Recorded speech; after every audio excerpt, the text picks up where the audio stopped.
You so much, Marnie, and welcome everyone. Good morning, good afternoon, good evening, depending upon from where you're joining. And I'm joining you from the mountains of Western North Carolina, Cherokee land, East Coast time, currently wet, vibrant, green, mysterious mountains. I want to begin by just expressing my appreciation for Sangha Live. I first met Martin Aylward, the founder, who many of you know, just over a decade ago, and I have been so blessed to be part of this community since its inception, and the web of connection, of spiritual friendship, the incredible teachers that they gather, just knowing what it takes to build community. So a shout out of appreciation to everyone involved. And as we get started today, let's just pause together before moving into meditation to acknowledge the necessity, the gift, the importance of taking time to presence this particular topic. Courageous conversations and speaking from the heart. Just connecting for a moment with what it is that inspired you to be here today, or whether you are listening to the recording. Many of us acknowledge that these are times of great divisiveness and polarization, the tear in the fabric of human relationship. Many of us acknowledge that speaking from the heart is a liberation practice in itself in our day-to-day ordinary lives and on our paths of leadership. And so I'm touched that you're all here, that we're joining together. I'll share reflections after the meditation, but then we'll move into what tends to be my favorite part, and that's reciprocal exchange. Just time to rest in shared presence together and to see what questions, what inquiries are alive today. Okay.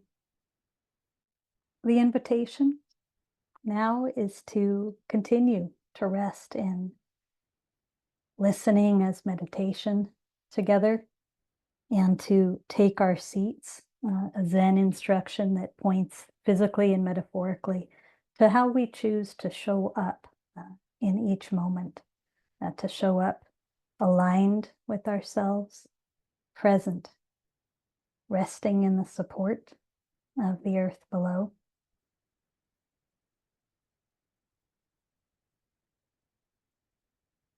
I want to start today's reflections with a quote from Gandhi. And the quote is, "Before speaking, please consider whether it is an improvement upon the silence." Yeah. And I love this quote because it points to receptivity as the seat of authentic expression. Some of you are here simply for support, for an existing practice of speaking from the heart. Some of you are here because you practice public speaking and you work with the dimensions of fear or self-consciousness that can arise around that. Some of you are here specific for the topic of courageous conversations, and there are specific conversations you know that are yours to have. So my hope is that this serves everyone who's present today. I want to share a metaphor that some of you have heard me share if you've worked with me before, from many decades ago. when I was a young person, spending some time studying the health of coral reefs. And many of us know that globally, coral reefs are in a dire situation, that many of them have died or are threatened and struggling. And one of the things that happens to threaten the wellness of a coral reef, which is a living organism that can extend for over 100,000 miles, okay, and maintains its communication, its balance, its protection, its systems through subtle vibration. When a loud, noisy motorboat comes to the surface of the waters, that's one of the things that can disrupt the capacity for the reef to hear and recognize its own subtle vibration. And I remember recognizing as a young person that this is a great metaphor, and it was back then, for how my own mind of separation seemed to operate. That when I gave my attention, when I was shallow listening rather than dropped in deep listening, shallow listening to simply the narrative or surface stories without dropping deeper into the field of spacious awareness itself, there was a great disconnect within. There was an inability to hear my own subtle vibration, to hear and honor my truth, we could say, to hear and recognize information that came through the subtle body, to receive the communications that came from field consciousness, because I was so distracted by the loud motorboat. Just curious, a show of hands, if anyone at any point in your practice can relate with that metaphor. Yeah, yeah. So deep listening as the essence of speaking from the heart. There's a beautiful quote by Adrienne Marie Brown where she says, I love the idea of shifting from mile-wide, inch-deep movements to inch-wide, mile-deep movements that schism the existing paradigm. And this really points to the power of relational presence and the recognition of how we show up to the relational field as an opportunity for both healing, personal and collective, an opportunity for transformation, um, an opportunity for liberation, for expressing from who and what we actually are. Also, a quote by Cornel West, who says, justice is what love looks like in public. So much of what we're going to talk about today is about the how of dropping into presence and letting ourselves speak through love in the wide spectrum, the wide, limitless language that love can express in, okay? And just to start very simply, I come from the Zen tradition. And I remember early on in my practice hearing about Suzuki Roshi, who brought Soto Zen to the United States and was founding teacher at Green Gulch Farm, where I trained early on in my practice, that he would, when speaking to a large group of silent meditators, say, express yourself fully. Express yourself fully, while people were resting in zazen, in silent presence. And I find this so significant because it reminds us that not all expression has to come through voice, through words, that simply by dropping into shared presence, we remember ourselves as, we recognize ourselves as the true expression of interbeing. And you all know that when it comes to listening to another, listening to yourself, really the most important element is resting in the pause, listening to the invisible aspects of communication, both internally and with others. And this is how we find our authentic voice, in my experience. This is a moment in time in the dominant paradigm where I feel that expressiveness is sort of overly valued, like the yang is valued over the yin instead of the both and.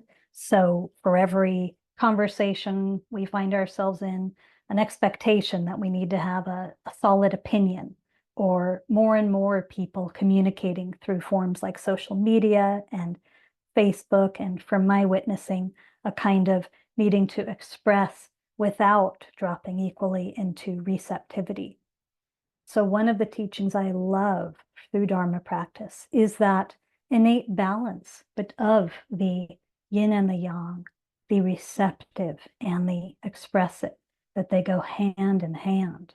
That is through our embodiment of deep listening that we receive the guidance of our inner compass, the words that are an expression of responsive presence, direct response to each moment, okay? Eihei Dogen, 12th century founder of Soto Zen, says in the Song of the Precious Mirror Samadhi, light and darkness are a pair, like the foot before and the foot behind in walking. Each thing has its own intrinsic value and is related to everything else in function and position. So I hear this so deeply speaking to the balance of the yin and the yang, expression, voice, and listening. Yeah. So just notice how my words are touching you. Okay. Speaking from the heart is a liberation practice. Many of us get caught in the idea of separate self, subject object perception. And so it takes the form of I need to give a presentation to an audience, or I, separate self, could say something that would be judged and rejected. And we're going to unpack that a little bit and talk about some of the survival strategies that perhaps we've developed based on traumas that have happened in the relational field.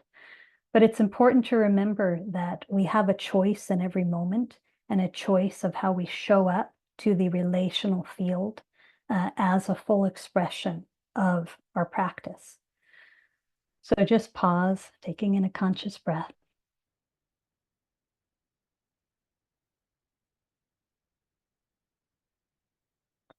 I want to reread the quote by Howard Thurman for a moment. There's something in every one of you that waits and listens for the sound of the genuine in yourself. It is the only true guide you will ever have. And if you cannot hear it, you will all your life spend your days on the ends of strings that someone else pulls. Just curious to invite people again. I'm going to take a look around, a show of hands, if at some point in your life, maybe now, maybe earlier in your practice, you can relate to that. Maybe in certain instances where it's harder for you to find the truth within. Just show of hands. Yeah, yeah. There's also a great quote by Martha Graham. And I'm going to share this one especially because I feel that when we really drop into speaking from the heart, and this is a path of letting the trance of separation dissolve, it's a means for dissolving that trance. It's that we get to drop into the flow of interbeing, the natural, easeful, already existing field of interconnection, the exchange. And that to me feels like a dance when we're really speaking it from the heart in an emergent way without a script dropped into presence. So Martha Graham said, there's a vitality, a life force, a quickening that is translated through you into action. And there's only one of you in all time. This expression is unique. And if you block it, it will never exist through any other medium and be lost. The world will not have it.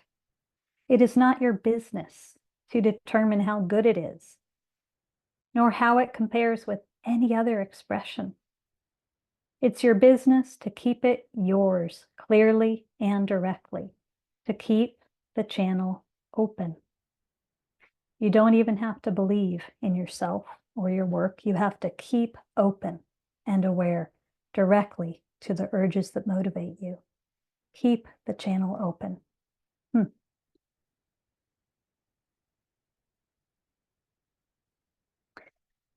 So let's move into some basics. And I'm going to speak in very practical language today.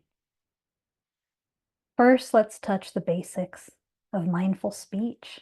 So simple, though not always easy, but to remember that there are ways we can use our voice that help us to show up to the relational field cleanly, that help us to live more freely of residue. In other words, when we overshare, there's often the residue of, oh, wow, I just overshared. I just voiced things that from center I wouldn't have.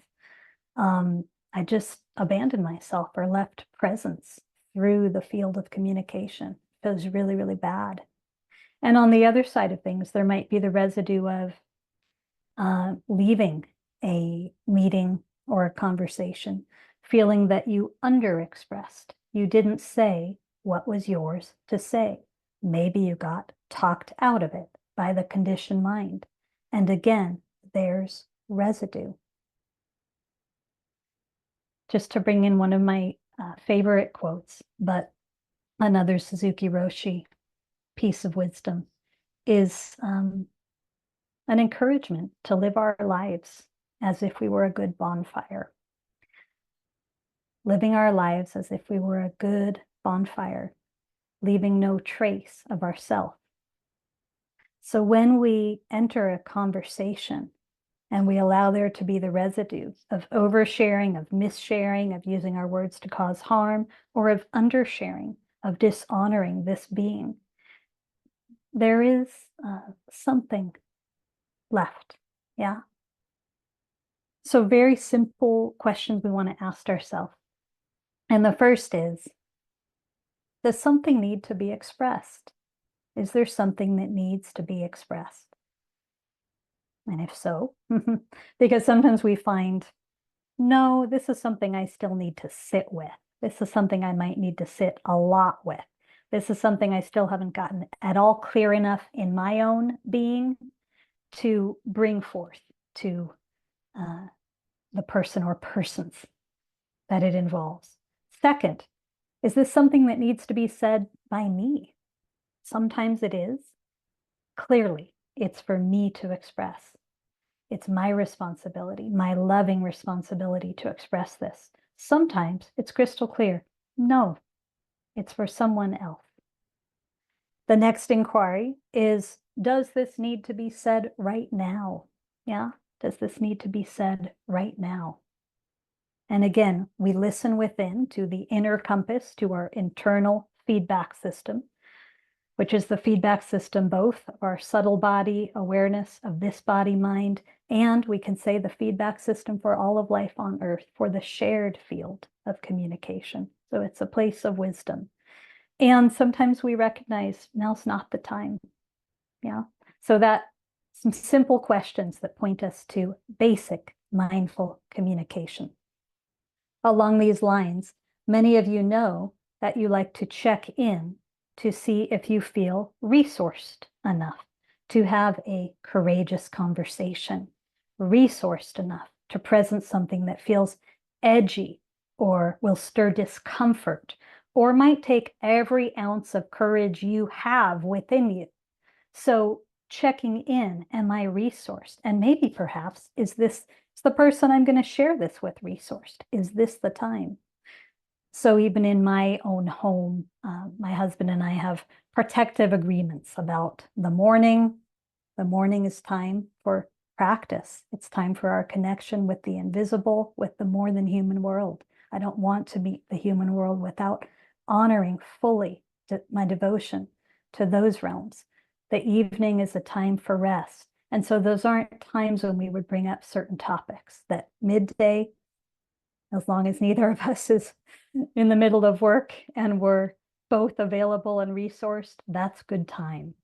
Likewise, many of us have learned, but I'm going to state it out loud because it feels so important that there are forms of communication which are useful for courageous conversations, voice to voice, face to face, not so much texting, not so much, from my perspective, email. Take your own measure and know what your proper form of speaking from the heart is.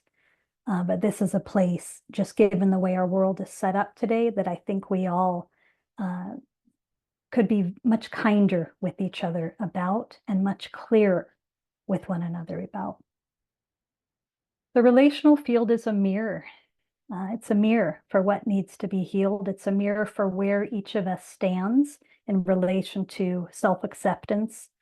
And it's also an opportunity, a portal, a place of invitation for healing. Okay. So just pause and notice how what I'm sharing is touching you or what it's stirring within you.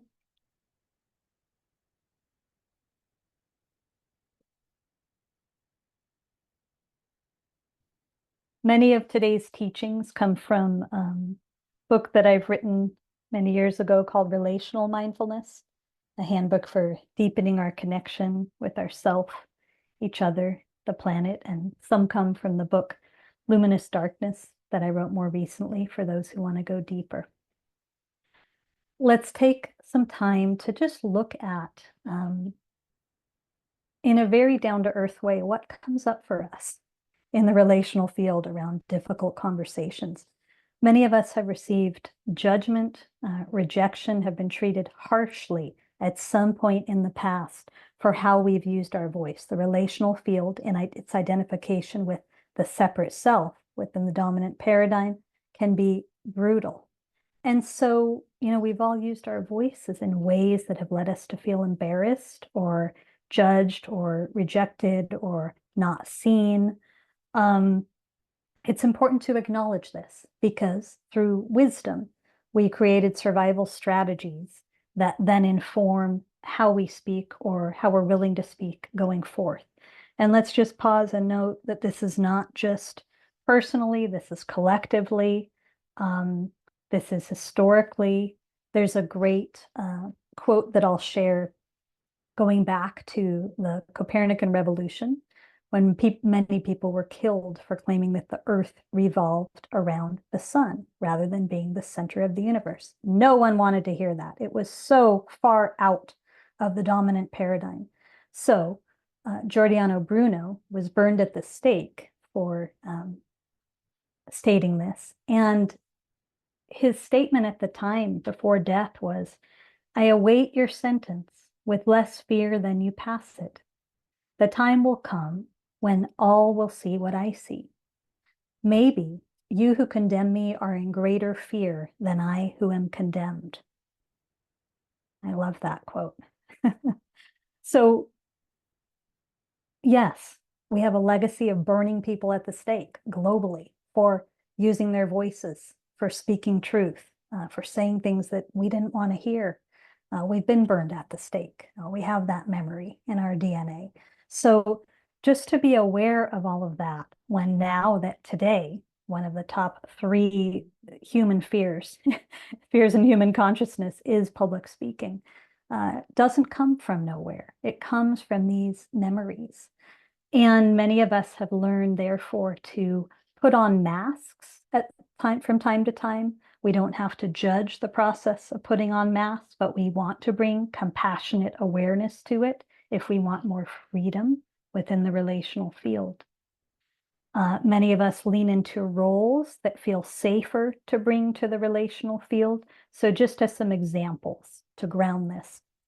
When I was a young person, I lost my father to cancer at the age of 11, rather abruptly.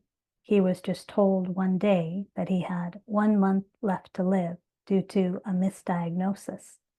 And I went through extreme grief and confusion and added layers of confusion for some years going forth, because I recognized that in the culture of sun shining that I lived in at the time, growing up in the city of Los Angeles, sun shining pointing to let's keep things light, let's avoid difficult, uncomfortable conversations. My strategy was to become Eden, who is always smiling, to push away the grief, to not show it. That was a mask that when it was time, when I was recognized, that was a form of 100% self-abandonment that could not be true for my practice anymore. I could let that go and learn to express and be present and honor the full spectrum, okay, of my internal experience. Another personal example, because I think these can be helpful, is that when I was young, I became aware of how people responded to my mom growing up. I often joke that my mom, who's a brilliant artist and activist and change maker, she's one of my heroes, is also the loudest human being I've ever met on planet Earth. That's my joke, but it's the truth. And so as a young person, I noticed, oh, I don't live in a society that celebrates that. A lot of people were either scared of her or kind of judged her because she was not complicit. She was a truth teller at all times. And so I learned to never be loud. I learned to quiet myself. I even moved to a silent monastery for 7.5 years. And it was actually there and during that time that I got to see, oh, some of this is authentic. I value and cherish silence for practice. But there's a part of my personality that's learned to be very, very comfortable not speaking up. And that's when I had to break out of that mold and recognize that by judging someone else's loudness, I was judging my own. It's Carl Jung who said, until you make the unconscious conscious, it will direct your life and you will call it fate. Debbie Ford said, I love this quote, if we deny our ugliness, we lessen our beauty. If we deny our fear, we minimize our courage. If we deny our greed, we reduce our generosity. Our full magnitude is more than most of us can ever imagine. So when I left the monastery where I trained for 7.5 years and moved back to the city of Los Angeles, I had an incredible journey, being there to teach, being there to live as a layperson, and being there in a wildly social, interactive field, an incredible opportunity to take my practice off the cushion in fresh and unknown ways, and transparency, and really beginning to understand as a liberation practice, transparency, speaking the in the moment truth, transparency, which begins by seeing ourselves fully and clearly, by acknowledging that if we are to bring our full self into acceptance, then we might want to question and let go of any habit of masking and the projecting that creates the habit of masking or leaning into comfortable roles, like the role of a leader can be a kind of mask. The role of a teacher can, if we use it that way, or just the role of someone who's super strong and has it together. Okay, so speaking from the heart and courageous conversations always invites us into this balance of courage and vulnerability, the courage and vulnerability that live in reciprocity and that invite others into this themselves. Joanna Macy, one of my teachers of decades, of many, many years, says truth-telling is like oxygen. It enlivens us. Without it, we grow confused and numb. It's also a homecoming, bringing us back to powerful connection and basic authority. So in that time after the monastery, I got to really, really learn to trust the capacity true nature holds for transparency, for truth-telling in any context. It could range from anything from finding myself in situations with relatives I hadn't seen for years and feeling like maybe there was a field at a family gathering of, well, we could keep things surface, or we could acknowledge all the pain that's happened in this family since the past 5 years since we saw each other, and noticing that I could find a voice that was honoring, that was loving, that was not off-putting to people, that was welcoming, and that could acknowledge all of that, the both and, or the voice record of me in social gatherings. If I notice an element of white dominance that's not being named, how to name that, how to bring that forward in a way that's, again, honoring, that's honoring to we. That's not finger pointing or self-deprecating or judgmental, but that's actually naming that which is uncomfortable in order to feed we consciousness. We consciousness not being a lofty idea or philosophy, but the field of interbeing that we simply drop into naturally through our meditation practice. Whatever it is, it can be said with love. And the more we set down our masks and our defenses, the more we get to see who needs healing inside. Why has this mask been brought to the relational field? And that's an offering to ourselves, to the entire collective, to our ancestors, I would say. So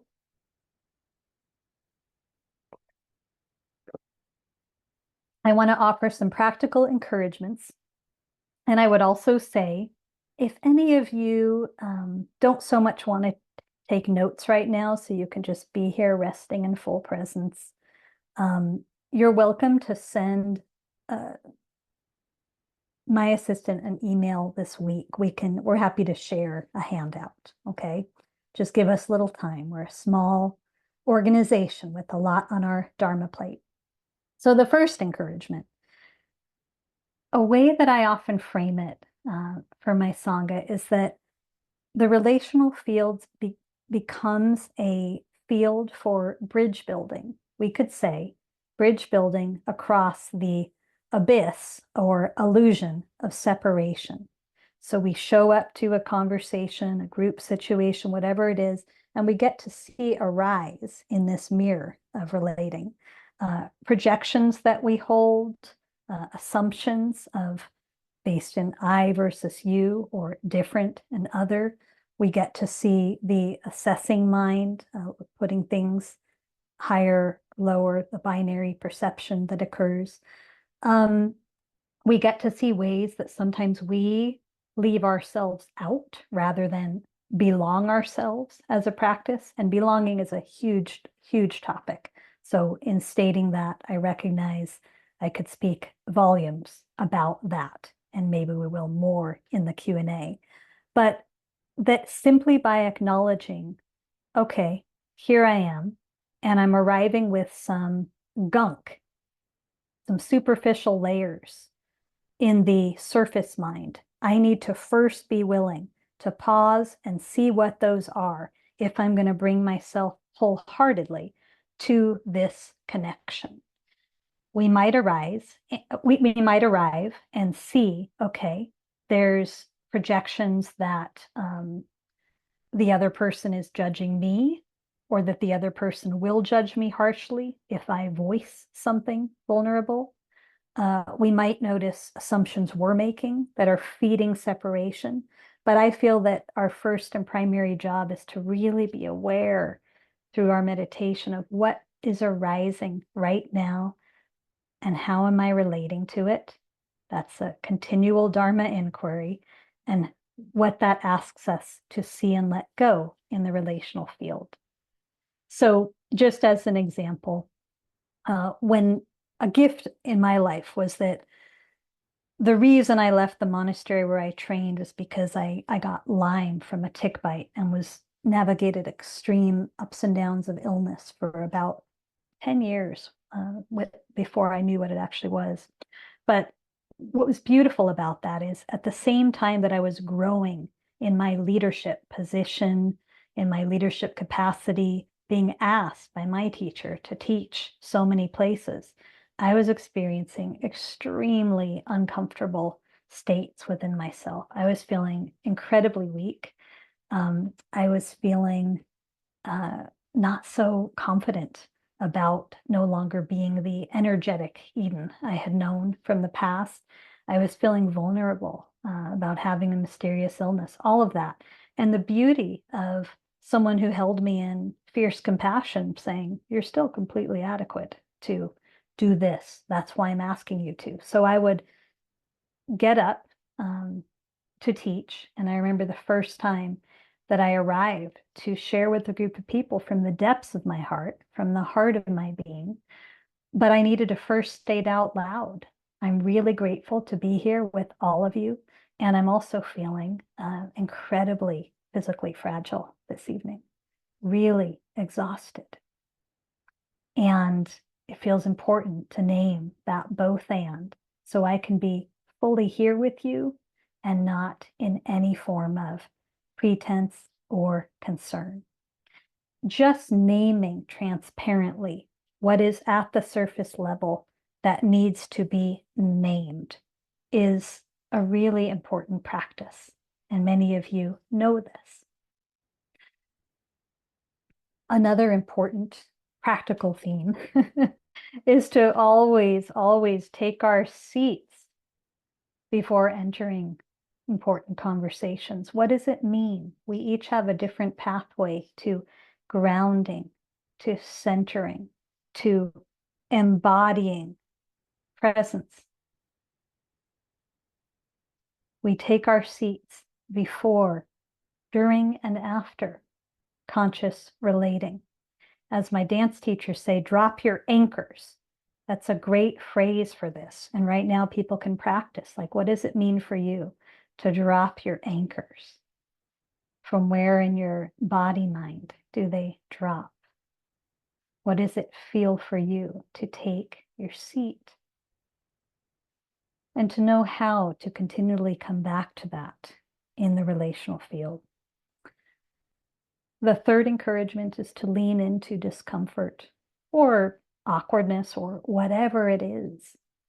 But we learn that with curiosity as our guide, there is nothing to fear. And if we lean into the discomfort and again, name it, be willing to see it from the heart, then we can, in a sense, normalize it. And then we can also see who in us desperately needs our compassion through this situation. Where is acceptance? Where is compassion needed? Or where am I projecting? And can I drop that projection? We'll go a few more minutes and then we'll open it up to questions and reflections. Who's here is a very basic inquiry that I always encourage people to bring to the relational field. It begins as a personal inquiry. Who's here right now? Maybe we notice just pure presence. Maybe we notice someone who has an ego agenda is showing up to the relational field or to this conversation. I want to be right and have the other person be wrong. Just curious, friends, show of hands if you've ever done that. Okay, I want to be liked. I want to look good. I want to seek approval. I want to not get rejected. Whatever it is, we have to be aware of those agendas in order for us to drop into and listen for our heart's agenda, something deeper. All we have to do is be aware, okay, of who's here. And likewise, it's useful to just sense, not as an analysis. I'm not asking people to get heady at any step in the game in this, but I'm just saying to inquire, who's here externally? Who am I talking to? And by that, you might just get a sense of times that you're talking to, for instance, your partner as a centered, mature presence, or a time when something has just triggered them into their 5-year-old self or a reactive teenager. It's helpful to get a sense of who am I talking to so that you can meet the field honestly and appropriately. Okay.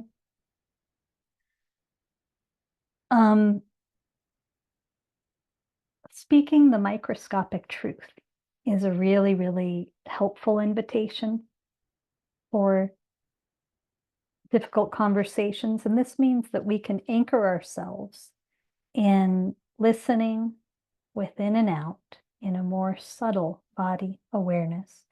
And without judgment, but being willing to rest in emergence and listening as a pair, to simply name what is arising while we're talking. So, what I'm present to right now is, I'm giving an example, folks, some tenderness in my heart as I presence this topic, some fear that this topic will cause upset. I'm present to a sensation of heat in the back of my neck, just to name without judgment the microscopic truth allows us to stay out of our heads and to meet the moment with honesty and with compassionate neutrality. There's just a few more I want to share. It's a really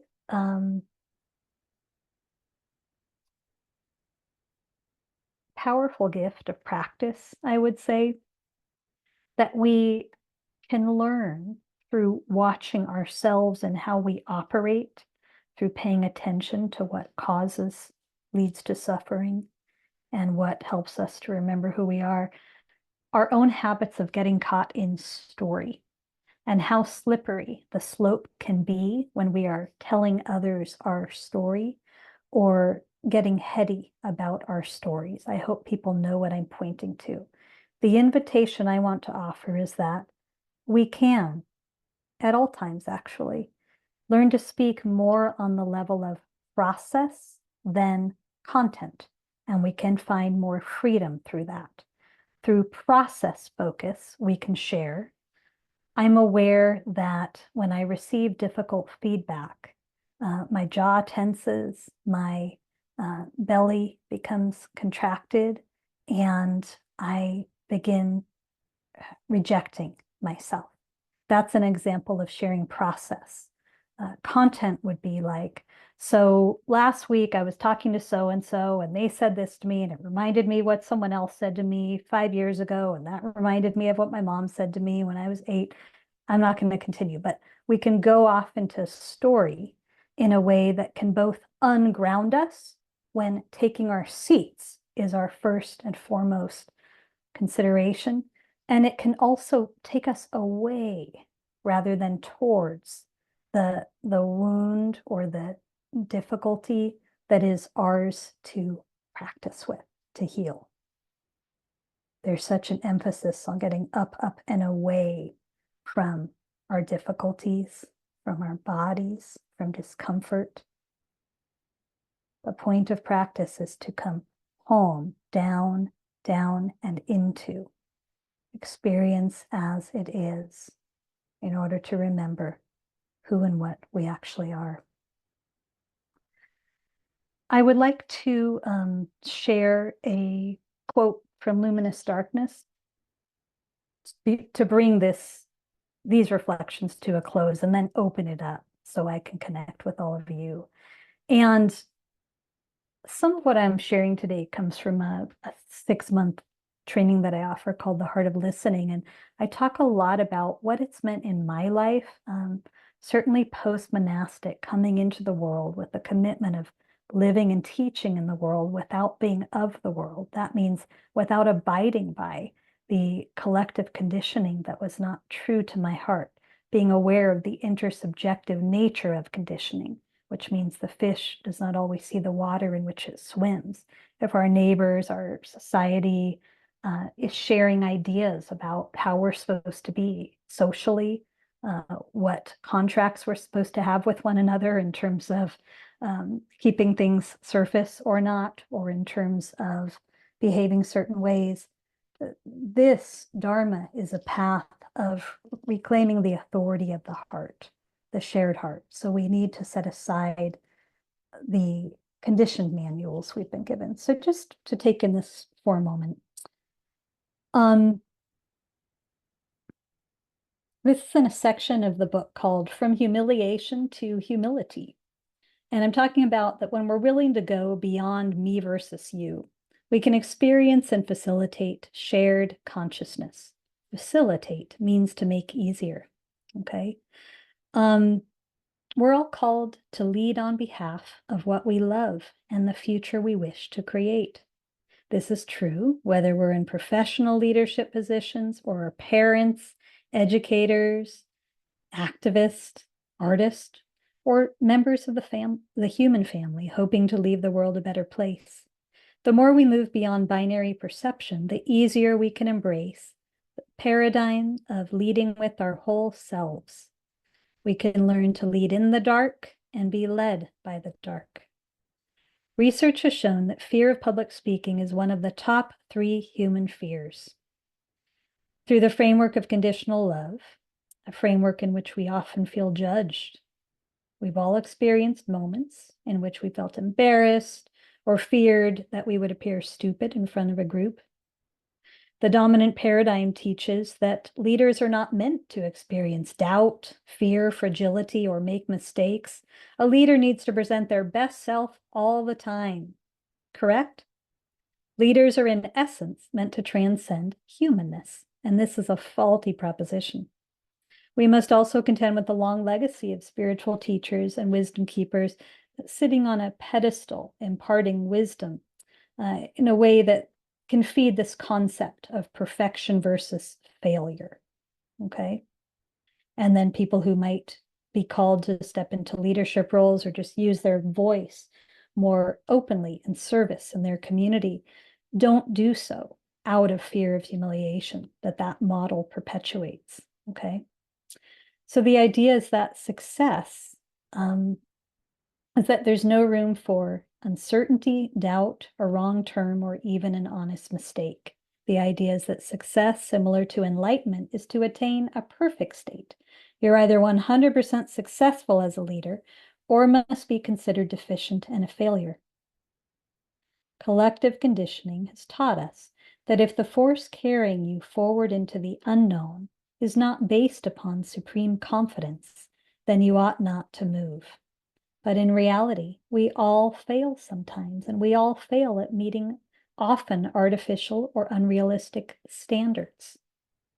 We all disappoint at times, both ourselves and others. It's a subversive act in today's world to accept ourselves as we already are, to show up and share as we already are, okay? Rather than proving ourselves, we can acknowledge that judgment is the only thing in our way and relinquish it. We can also begin to realize that we are not the hero achieving the grail. We are the obstruction. Okay, everyone. Please pause. And let's take in a couple of breaths together.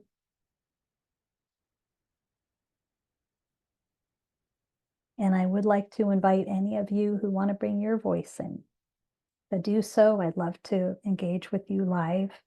And there's also a place where you can write in a question.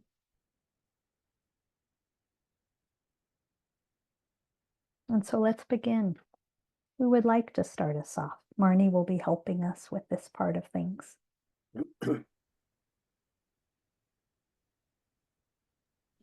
Charles has his hand up, so let me Okay. Charles Welcome, in. Charles. Yeah.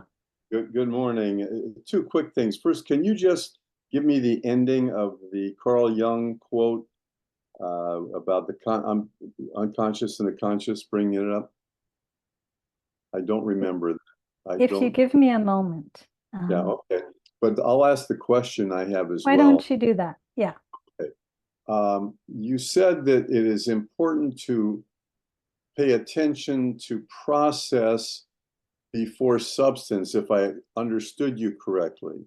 And in my mind, it's sort of the other way around. You look at whether it's the substance is worth actually bringing up, and then you decide, how am I going to do it? Thank you. Am I correct? Yeah. Charles, if it's okay, can I clarify a little bit? Yeah. You're making an important point. And first, I want to share that quote with you. Until you make the unconscious conscious, it will direct your life and you will call it fate. Okay. Oh, And then I would suggest, with the way you just worded that it's a both and. In other words, very helpful to reflect, is this issue, that's what I hear you pointing to, important enough, big enough for me to presence with another person. In other words, some things are things that are ours to work out internally or to work with internally before we bring them to another. So I would say, yes, I agree with you. But what I'm talking about is a little bit different. I'm talking about that when we're sharing something, we have the choice to share on the level more of content. This is what happened, or process, which is our Dharma inquiry.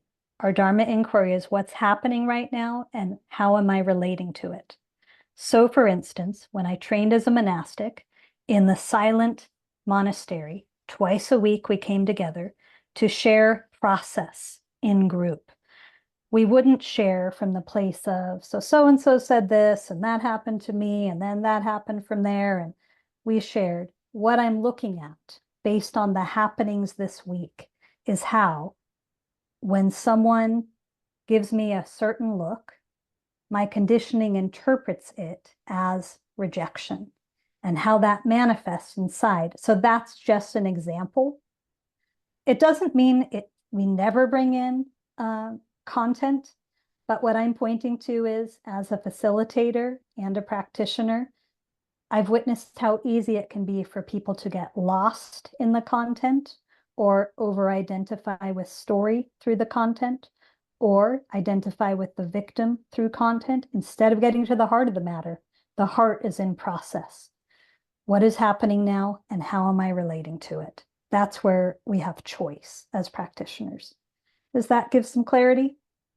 Well, to a certain degree, what I'm hearing, and if I'm understanding it correctly, is that we need to understand ourselves before we can expect to speak accurately or appropriately to what is being said to us.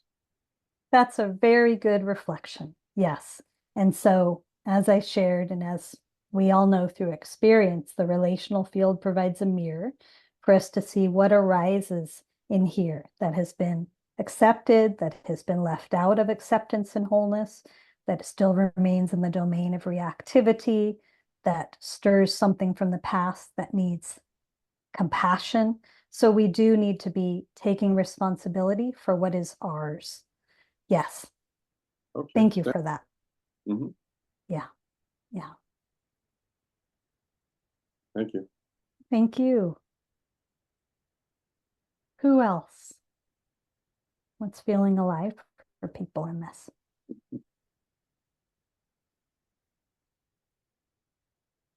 Just take a look within and see.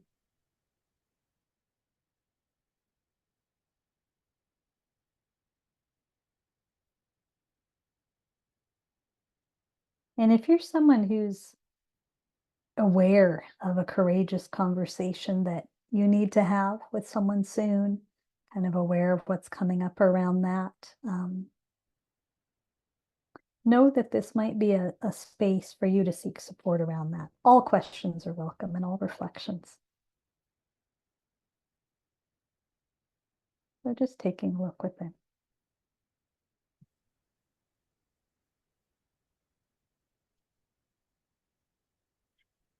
I can read something in the chat if you'd like, Eden. Thank you, Marnie. That would be welcome. Maria and says, I'm a bit confused. Can you elaborate? How taking our seat is dropping our anchor when taking our seats in itself is supposed to be anchoring? Yes. There might have been, Maria, just confusion of language there. And what I would say about it right now is just what I'm encouraging is simply that people remember that to take our seat is our first step when we show up to the relational field. And that means to turn our attention within. That means to ground and center, to rest into presence, to really notice if we're bringing our full selves here. I also, Maria, use the metaphor of dropping our anchor because sometimes when people show up to that invitation, now I'm going to take my seat, they find that their attention is really elsewhere. They find that they've gone up, up and away out of the body, or that they're preoccupied with things that they're projecting onto that engagement. And so I used another metaphor there. Maria, I mixed metaphors, and that metaphor was drop your anchor, just as a way somatically of remembering to come down into our bodies, to give our bodies more fully to the earth below. It's a very similar invitation, but each of us responds differently to language. And I've noticed that some people respond to one and some to the other.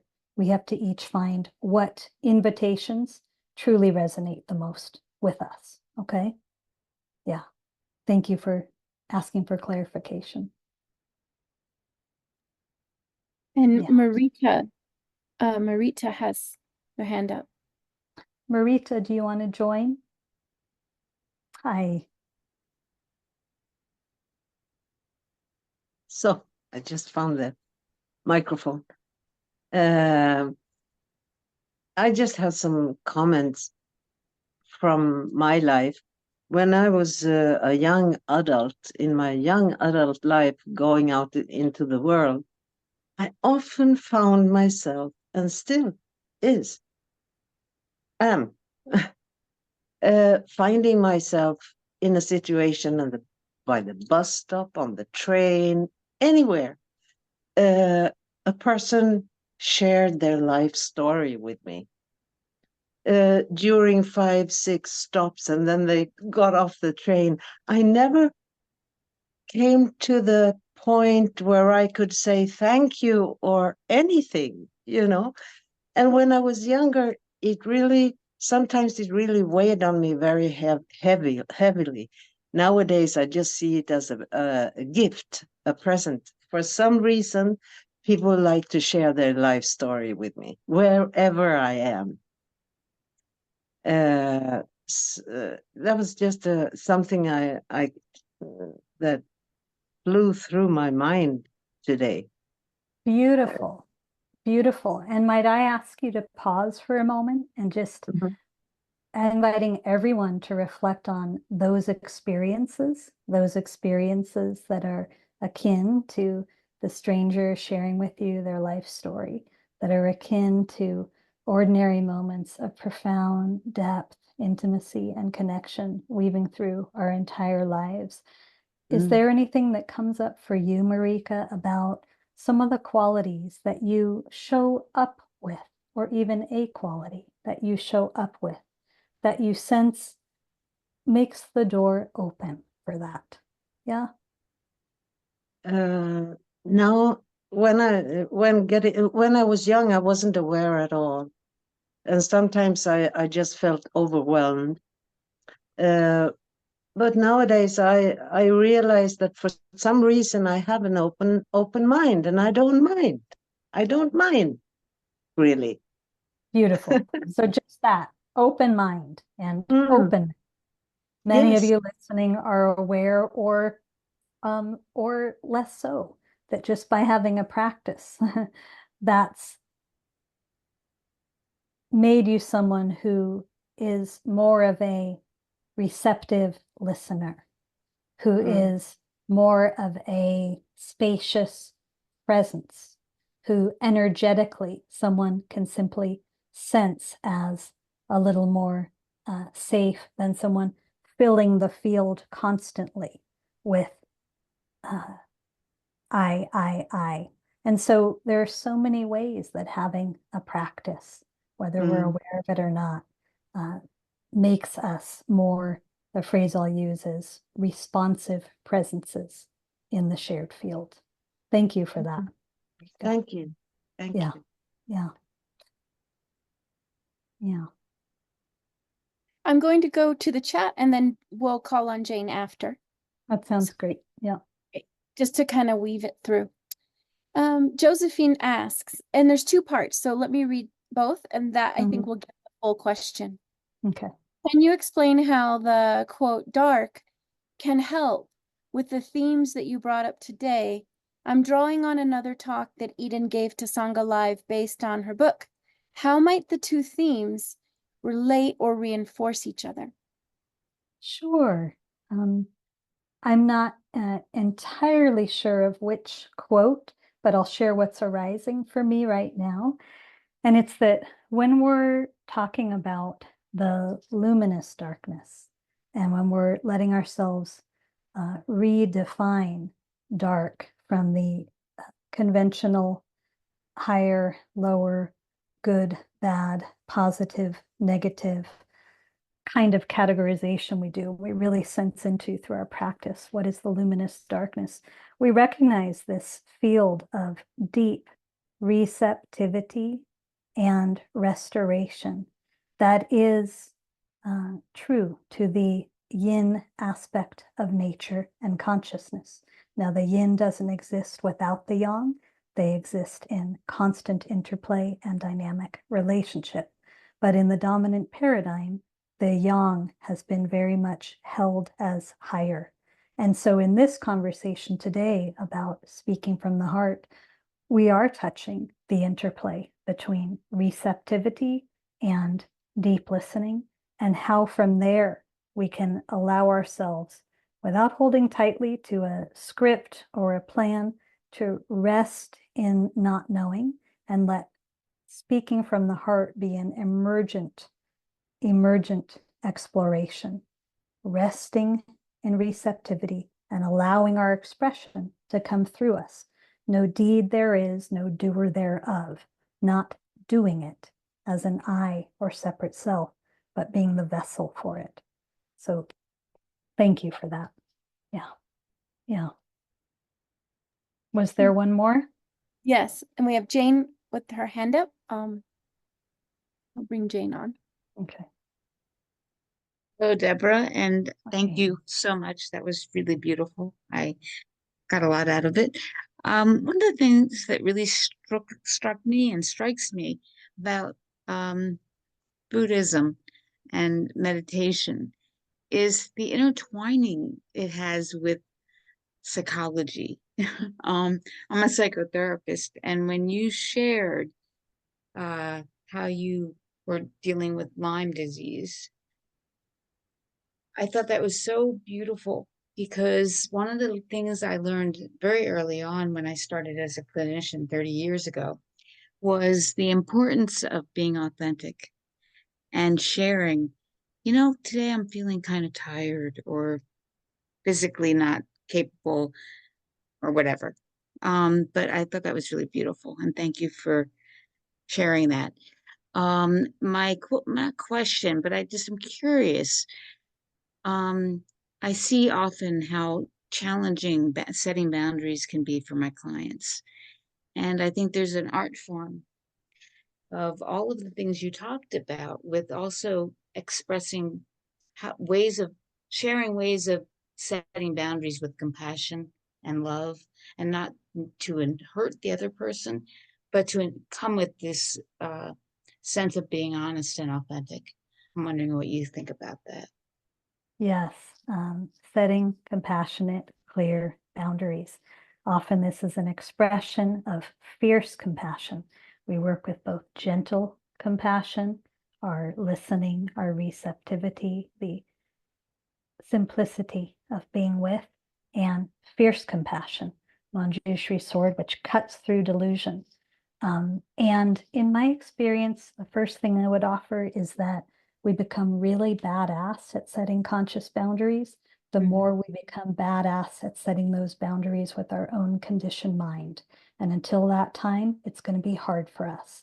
So if we're aware of this as a constant within and out, being aware of where conditioning is getting in the way of authenticity, of truth, of honoring life, that's what calls what is needed forth within us to set that boundary, to say no to the voice in our head, and from love, but clarity, no, and to say clearly to another, I need this space and time for myself to honor my vitality and wellness, or I need to have a particular boundary. I love you, and this honors my sense of well-being. and capacity to be here and serve. So we learn to do it quite easily, but not unless we can do it within our own minds. Yeah. Beautiful. Thank you. Yes. Thank you. And I Yeah. think, like you said, it's really pointing out the relationship will be healthier if I set this boundary. Then I might be able to come back to it with more ability to share my authenticity. Thank So, you. We get to recognize what is in service to life itself. And life includes the we, all of us. Yeah, yeah. I'm thank happy you. to go a little further, and then we'll need to bring it to a close whenever you gauge, Marnie, and I'll make a couple closing announcements at that time. I think that we've covered it. I'll look through the chat, Okay. but I've given your website and a link for Donna for you today. Well, I want to say a couple of things. Oftentimes when I teach with Sangha Live, I allow more time for Q&A, and I found out today, with speaking from the heart, that there was a lot to say. So thank you for your listening today, and I'm always welcome if there are any burning questions that arise for people afterwards or things that need clarification, okay, to reach out to receive a communication. I want to thank everyone for being here. I just know from witnessing the communities I'm part of that we're all doing our best to navigate finding both more compassion and courage in the relational field, and that there is a great deal of polarization right now and divisiveness. So I want to express appreciation for all of you who are doing the work. And I want to thank Sangha Live and also say something.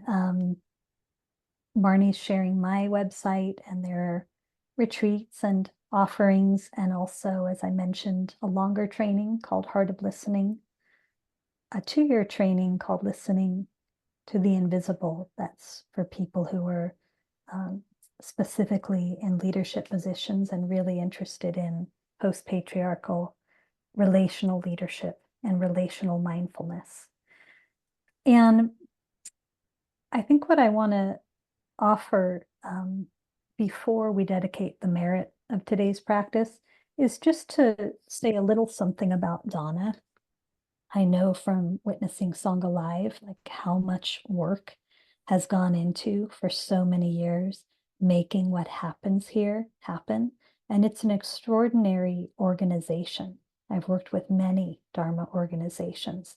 The quality of teamwork and the quality of spiritual friendship, Kalyanamita, and simply the efficiency. They're really good communicators. A lot goes into this, but even just knowing the money that it requires for them to store teachers' talks and to facilitate teachings. By the way, in December, we're having a Luminous Darkness online teaching that will go just for a couple of weeks for those who want to make note of that. Dana, which is the practice of generosity, is what has fueled and supported my Dharma practice from its inception as a young person who at times in my life needed resources from others to support my monasticism, to support my training, to support teaching, to support being able to give scholarships to those in need. This is one of the joys of my entire life right now is people in the community giving Dana to support others in the community to deepen in practice. It's a circle of reciprocity in a world where that is not so much modeled economically. And it truly expresses the essence of kindness as the backbone of this path. It's revolutionary in this world. And so the invitation is just to look within and to learn again through that same deep listening we've been talking about, like what is right amount for me to give for what I receive through practice and the teachings. You have a sense of what would be too much, maybe a sense of what would be not enough, what is right amount, okay? Let's close our eyes for a moment.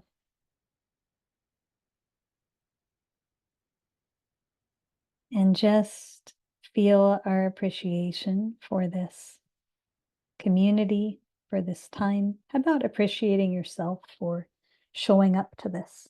Yeah, for valuing the realm of conscious communication.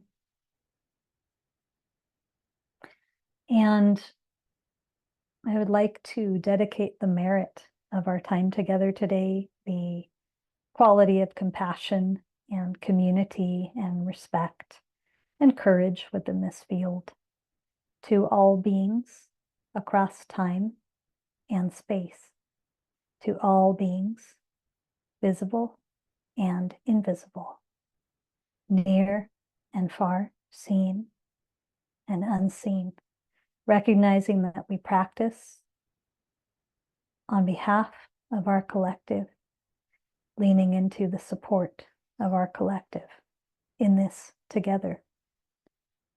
Thank you, everyone.